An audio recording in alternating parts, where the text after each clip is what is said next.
ఏమిటా రాముడు పొద్దున్నే తయారయ్యా గుడి తలుపులు తెరవకుండానే? తొందరగా మా ఇద్దరికి పెళ్లి చేసేయండి. పెళ్ళంటే అర్చన అభిషేకమా గబుక్కం చేసేయడానికి? ఏమిటమ్మా ఇదంతా? పూజారి గారు, పెద్దవాళ్ళు మా పెళ్లికి అడ్డుపడుతున్నారు. పెద్దలకు పెద్ద ఆ భగవంతుడని ఇక్కడికి వచ్చాం. మేమిద్దరు మైనారిటీ తీరిన వాళ్ళమే. తొందరగా మా పెళ్లి జరిపించండి. అయితే సరే, మరి పుస్తకాలు తెచ్చారా? పుస్తలా చాలేదే. ఓరి పిచ్చివాడా, మంగళసూత్రం లేకుండా పెళ్ళేమిటయ్యా? వెంటనే సంతకెళ్ళి పసుపుతారు కొనుక్కురా, పెళ్లి ధరిపించేస్తాను. అలాగే అలాగే. నువ్వు ఇక్కడే ఉండు, నేను త్వరగా వెళ్ళి తీసుకొస్తాను. జాగ్రత్త. ఏమిటి మీరు అనేది? ఎవరు చూశారు, ఎవరు చెప్పారు? ఈ లేడీ చెంబులో టంగమన్న చెవులు బద్దలైపోయేట్టు వాగిన సంగతి సెపరేట్. అవునమ్మా, వాళ్ళిద్దరూ చట్టా పట్టాలు వేసుకుని గుడివైపు వెళ్ళటం మేము కల్లారా చూసాం. మా చెంబుల మీద పెడతాను. చూడు, రేపు మన ఊర్లో కాకులు కావు కావు మని కూస్తా ఏటి? ఈ రత్నాలమ్మ కూతురు గుడ్లమ్ముకునే రాముడి గారితో హుష్ కాకి లేచిపోయింది అని అరుస్తాయి. కుక్కలు భౌ భౌ మని మురుగుతా ఏటి? పరువు కోసం ప్రోకులాడే రత్నాలమ్మ కూతురు రాముడితో ఉడాయించిందని మురుగుతాయి. ఆవులు అంబా అంబా అని అరుస్తా ఏటి? అలా జరగటానికి వీల్లేదు. అన్నయ్య గారు, ఎలాగైనా ఈ పెళ్లి ఆపి మా పరువు నిలబెట్టండి. నేను అందుకే కదేటి చెల్లెమ్మ ఇక్కడికి వచ్చింది. దీని మీద సంతకం ఎట్టి. ఏమిటిది? నీ కూతుర్ని కాపాడమనేసి నువ్వు నాకు రాసిస్తున్న పవరా పెట్టారన్నమ్మా పేపర్ కాగితం ఎట్టి.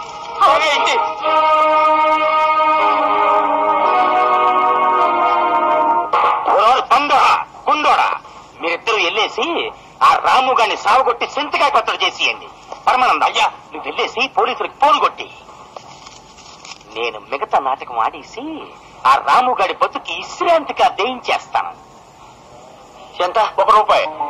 నువ్వు అబద్ధం చెప్పడానికి ఇచ్చిన లంచం కాదు, అల్లుడికిచ్చే కట్నం. ఇదిగో.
సూత్రధారణ కానివ్వు.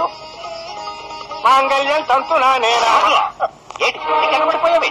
ఇది జరగడానికి లేదు. రండి ఇన్స్పెక్టర్ గారు, వీడే మా అమ్మాయిని బలవంతంగా తీసుకొచ్చి పెళ్లికి సిద్ధపడ్డాడు. ఏది కనిపిస్తే దానిలో ఎక్కించి అర్జెంట్ గా జైలు పెట్టించేయండి. ఇన్స్పెక్టర్ గారు, ఇందులో రావుడు తప్పేం లేదు. నేను స్వయంగా వచ్చాను. నార్మల్ అమ్మా, మేమిద్దరం ఒకరినొకరు ప్రేమించుకున్నాం. ఒకరితో ఒకరు బతకాలని కోరుకుంటున్నాం. మమ్మల్ని విడదీసే ప్రయత్నం చేయొద్దమ్మా. ఈ పెళ్లి జరిపించు. ఎలాగ జరిపిస్తారు? ఏంటి చేసిన నేరం? చిన్న నేరం ఏంటి? కూలీమంటారు. మరి నేనే నేరం చేయలేదు, నాకేం తెలీదు. బాబు, ఇన్స్పెక్టర్ బాబు, మా రావుడు కూని కోరు కాదు బాబు. సీఎం చంపితేనే మా పాపం అనుకునేవాడు కూని ఏం చేస్తాడు బాబు. దయచేసి అండి వదిలేయండి బాబు. లేదమ్మా, పైడికొండ గారు మనుషుల మీద దౌర్జన్యం చేసి ఒక మనిషి తల పగలగొట్టి హత్య చేయబోయాడు. అబద్ధం, పచ్చబద్ధం, నాకేం తెలీదు. ఇదిగోండి సాక్ష్యం. ఈళ్ల మీద దౌర్జన్యం చేశాడు సార్. అబద్ధం, పచ్చబద్ధం. Shut up, arrest him. రావుడు రావుడు. బామ్మ, నువ్వేం బాధపడకు బామ్మ. భద్రాద్రి రాముడు నీ ఇష్టదైవం కదా. నేను కూడా రామదాసులాగా సయ్య నేరానికి బండిఖానా ఎడుతున్నాను. కడిగిన ముచ్చల్లా తిరిగి వస్తాను. నీ భద్రాద్రి రాముడు నన్ను కాపాడతాను. బాబు, వస్తా బామ్మ. రావుడు. చూసావా సప్పకి, రాముడి మీద నిందేసి నా నుండి దూరం చేస్తున్నారు. నువ్వేం కంగారు పడుకురానమ్మా, రావణ త్వరగా తిరిగి వస్తాడుగా. వచ్చి ఆ పైడికొండ దుర్మార్గాన్ని ఎదురుస్తా. అవునమ్మా, నా రాముడు తిరిగి వచ్చి నీ మెళ్ళో ఈ పసుపు తాడు కడతాడు.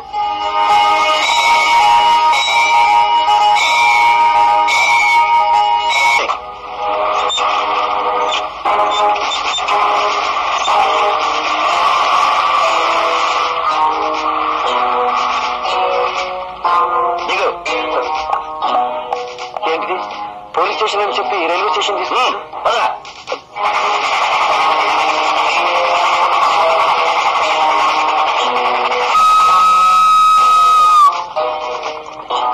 ఏంటిది? నన్ను ఎక్కడికి తీసుకెళ్తున్నారు? కొంచెం ఆగు, నీకు తెలుసు. ఇదేంటి మీరు? మేం పోలీసు అనుకుంటారా? కాదు, మరి వీళ్ళంతా మిమ్మల్ని శిక్షణ తప్పించి తీసుకురమ్మని మా దేవుడు పంపించాడు. రండి రండి రండి. నమస్కారం. రాబాబు, నువ్వేనా దేవుడివి? నన్ను అలా పిలవడం వాళ్ళకి అలవాటు. నేను దేవుణ్ణి కాదు, కానీ దేవుడు నా స్థానంలో ఉంటే ఇప్పటికి 100 సార్లు ఆత్మహత్య చేసుకునేవాడు. ఇంతకీ నేను నీకు ఎలా తెలుసు? నువ్వెవరివో నువ్వేమిటో నాకు అన్ని తెలుసు బాబు. నీ పేరు రాముడు. పచ్చగా కోరిన అమ్మాయిని పెళ్లి చేసుకోబోతున్న నీ పెళ్లి ఆపి నిన్ను కటకటాల వెనక్కి పంపించబోయిన సంగతి తెలుసు. వెంకటాపురంలో బెస్తల చేత రైతుల చేత దొంగ పత్రాలు రాయించి అప్పులతో పీడించి పలిసి సామంతరాజుని ముద్దు పేరు పెట్టుకున్న ఒకనాటి రాజకీయ కూలీ గోత్రాలని తెలుసు. ఇవన్నీ నీకెలా తెలుసు? అసలు నువ్వెవరు? కష్టాన్ని 2 దశాబ్దాలుగా అనుభవించి అలసిపోయిన వాణ్ణి. అలాంటి నష్టం అమాయకులకి జరగకూడదని ఆశించేవాణ్ణి. మనిద్దరం ఒకే కత్తి గాయపడిన వాళ్ళం బాబు. ఆ కత్తి పేరు పైడికొండయ్య. పైడికొండయ్య నీకెలా శత్రువయ్యాడు? పచ్చని సంసారాలు కూల్చి పచ్చి నెత్తురు తాగే నర్రూప రాక్షసుడు శత్రువు కాకుండా ఎలా ఉంటాడు? డబ్బు కోసం ముత్యం నీచం మర్చిపోయి ఏ గడ్డైనా కరిచే నీచుడు శత్రువు కాకుండా ఎలా ఉంటాడు? ఆ శత్రువు మీద నీలాంటి నాలాంటి వాళ్ళు సంవత్సరాల తరబడి పెంచుకున్న పగని ప్రతీకారాన్ని నీ ద్వారా తీర్చుకోవాలని నిన్నెక్కడికి రప్పించాను బాబు. అతను నీకు శత్రువు అయితే నువ్వే ఎదురు తిరగచ్చుగా. వర్షం అన్ని చోట్ల పడుతుంది, కానీ ముత్యపు చెప్పులో పడితేనే అది ముత్యం అవుతుంది. నేను ఆరిపోయిన మంటని, అలసిపోయిన మనిషిని నేను ఎందుకే పనిచేయలేను చెప్పమంటావు బాబు? చూడు, నీకు కాళ్ళు లేవా? ఒకప్పుడు ఉండేవి బాబు, కానీ న్యాయం 2 కాళ్ల మీద నిలబడ్డం తనకి ఇబ్బందని ఆ పైడికొండయ్య తీసేశాడు. అప్పటి నుంచి నీతికి నిలబడే 2 కాళ్ల కోసం, అవినీతిని ఎదిరించే కరకు గుండె కోసం ఇన్నాళ్లు వెతుకుతున్నాను బాబు. అతను నీకేమన్నా ఏం చేశాడు?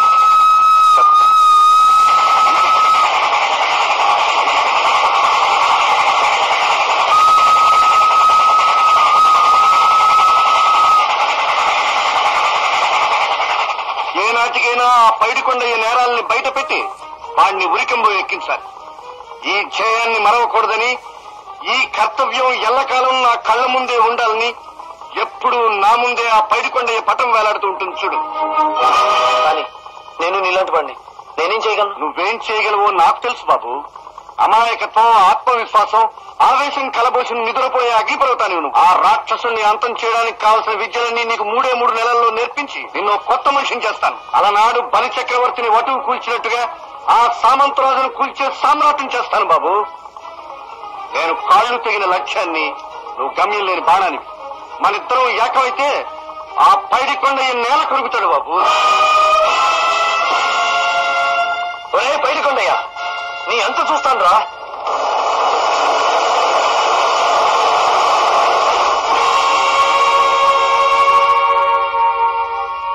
మా అమ్మ 2 ముద్దలు తినవే. ఎట్ట తినమంటావురా అయ్యా? నా రాముడు జైలుకి వెళ్ళి 6 నెలలు అయిపోయింది. ఎట్ట ఉన్నాడు, ఏమైపోయాడు? ఆడిని తలుసుకుంటా అంటే నా కడుపు చెరువైపోతుంది. ఇంకా అన్నం ఎట్లా తినమంటావురా అయ్యా? నేను బాగా చూసుకుంటానని రావుడికి మాట ఇచ్చానే. నువ్వేం దిగులు పడకు, నా మాట నిలబెట్టాలి కదా. ముద్ద తినవే. కొద్దురా అయ్యా. బాబు, పడవలకి ఓడలకి ఇవ్వడమే కాక ప్రతి ఏడు ఈ చేపల చెరువు వేలం పాడుకోవడానికి కూడా ఆ పైడికొండ బాబు మాకు అప్పులు ఇస్తున్నాడు బాబు. ప్రతిఫలంగా మేము పట్టుకుంటున్న చేపలన్నీ కారు సవగ్గా కొనిసుకుని పట్టణంలో మంచి రేటుకు అమ్ముకుంటున్నాడు బాబు.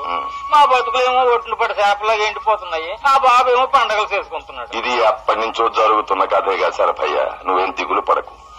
ఈ సంవత్సరం మీ అందరి తరఫున నా డబ్బుతో చెరువులు పాడతాను. చేపలు పట్టుకెళ్లి మంచి రేటుకు అమ్ముకుని మీ బాకీలు తీర్చుకున్నాక నా డబ్బు జమ కట్టండి. తమరి దేవుడు బాబు.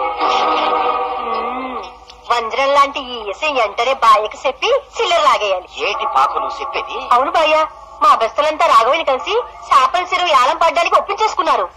నా కంచంలో చేపలేపుడు లాంటి చేపల చెరువుని ఆ రాఘవయ్య పాడతాడు. ఆ పాట ఎంత ధైర్యం, పరమానందం. అయ్యా, మనం వెంటనే చేపల ఆఫీసర్ తో సీక్రెట్ గా మాట్లాడేసి ఆ చెరువు మనకే ఖాయమయ్యేట్టు చూసుకోవాలి. ఏటి చేపల ఆఫీసరు చెప్పిందంతా గుర్తుంది కదేటి? రాఘవయ్య వచ్చేస్తున్నాడు. ఏటి రాఘవయ్య, నువ్వు పాట పాడడానికి వచ్చేసావేటి? ఇదేమన్నా మంగళారతి పాట, సమర్థ పాట, ఏలం పాట కదేటి? మీతో మాట్లాడవలసిన పని నాకు లేదు. ఆఫీసర్ గారు, ఇదిగో నా డిపాజిట్ సొమ్ము. రాఘవయ్య గారు, ఈ ఏడాది డిపాజిట్ రేటు పెరిగింది. 50,000 కట్టాలి. అదేమిటి సార్, డిపాజిట్ 20,000 కడితే సరిపోతుందని టమ్కు వేశారు కదా. నిజమే, ఈలోగా రూల్స్ మారిపోయి రేటు పెరిగిపోనేదేటి? మరంత సొమ్ము నీ కాడ ఉందేటి? ఆఫీసర్ గారు, అవసరమైతే నా ఇల్లు తాకట్టు పెట్టైనా సొమ్ము తీసుకొస్తాను. నీకింకా ఇల్లుందనుకుంటున్నావేటి? మీ ఆవిడ నీ ఇంటి మీద, నీ ఆస్తి మీద మొత్తం హక్కులు నాకు రాసిచ్చేసింది. ఇదేంటి తొగరా పెట్టారన్నామా? ఆ రోజు మీ ఆవిడ నీ కూతురు పెళ్లి రావుడి గారితో తప్పించమని, అందుకేది కావాలంటే తీసుకోమని కాగితాలు మీ సంతకం ఎట్టేసింది. ఖాళీలన్నీ నాని నింపేసినాను కదేటి? ఆఫీసర్ గారికి ఇచ్చేదేటి పేపర్ కాగితాలు. తెలుసుకోండి. బాబాయ్ గారు, ఈ సంతకాలు మీ ఆవిడ గారివేనా? అవును సార్. అయితే మీరు వేలం పడపాటానికి వీలేదు.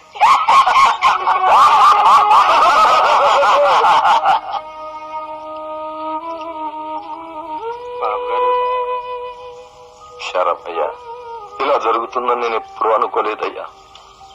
ఇచ్చిన మాట నిలబెట్టుకోలేనందుకు మీ అందరూ నన్ను క్షమించాలి. అంత మాట అనకండి బాబాయ్. రాఘవయ్య, నీ ఇంట్లో ఉన్న నీ పిల్లం నీ మాట నేర్చి చూసుకో. ఆ తర్వాత ఏలం పాటలు పాడేసి వీధిలో జనాన్ని బాగు చేపల ఆఫీసరు మొదలెట్టమేటి ఏలం పాట.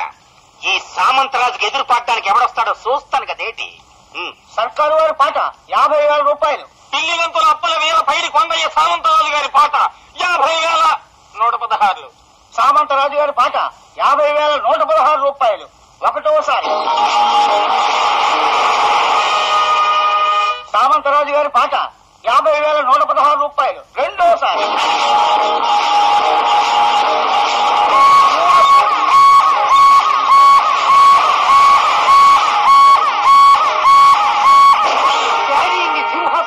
పడిపోలేదు. రాఘవయ్య గారి పాట 60,000.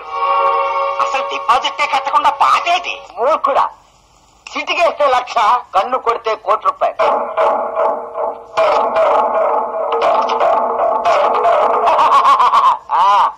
ఏటేటి? సామంత రాజుని నా మీదే ఎదురుపాటు పాడే మొనగాడొచ్చేసాడేటి? లోపలందెవరో బయటకొచ్చి మనం చూడాలని ఉందా? కనపడక ముందే కాళ్ల కింద భూకంపం పుట్టింది. ఎదురు పడితే ఏమవుతావో ఆలోచించు. ముందు బయటపడ, మనం తట్టుకోగలనో లేదో చూసుకుంటాము.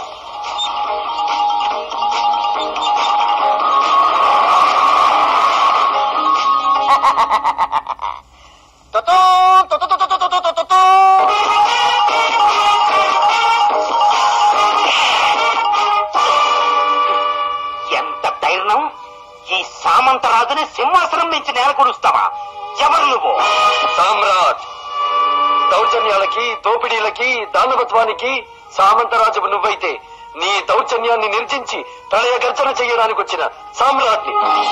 వంచనలకు వంతెనలు కట్టి కుంచుటపు బుద్ధితో మంచిని సమాధి చేసే సామంతరాజు నువ్వైతే మంచికి మంచెలు కట్టి నీ పంచకి నిప్పు పెట్టబోయే సామ్రాట్ని.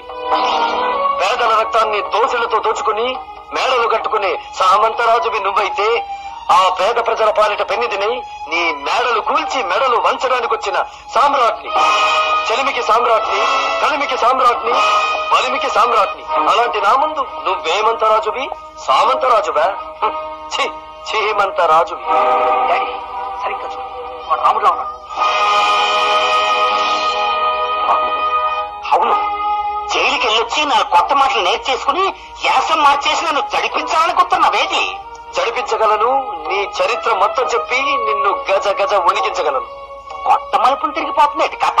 చరిత్రేటి? చాలా ఏళ్ల క్రితం ఆయుధ పూజ నాటి చరిత్ర. ఒక చల్లని కుటుంబాన్ని చిన్న భిన్నం చేసిన నీ దుర్మార్గపు చరిత్ర. ఆ చరిత్రకు పరిసమాప్తం ఎలాగో తెలుసా? ఇదేటి? ఉరి. త్వరలోనే నరకానికి గురి. ఏటా సంధి పేలాపన? అసలు జైలుకి వెళ్ళొచ్చినడివి నీకు ఈ భాగవతాలన్నీ ఎవరు చెప్పారేటి? నేను వెళ్ళింది జైలు కాదు, బయటకొండయ్యా. వివరాలన్నీ ఇప్పుడు చెప్పను, కానీ ఒక్క నిజం మాత్రం చెప్పక తప్పదు. ఏటది? నాకే మేలు జరగడానికి కారణమైన వాడు నీ అతి విశ్వాస పాత్రుడైన నమ్మిన బంటు పరమానందం. ఆఫీసర్ గారు, పాట రాఘవయ్య గారికి ఖాయం చెయ్యండి.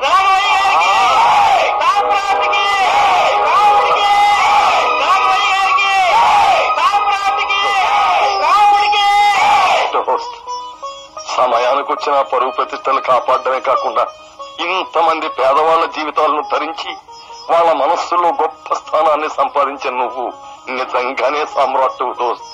ఇదంతా నీచల వెతురు. దోస్త్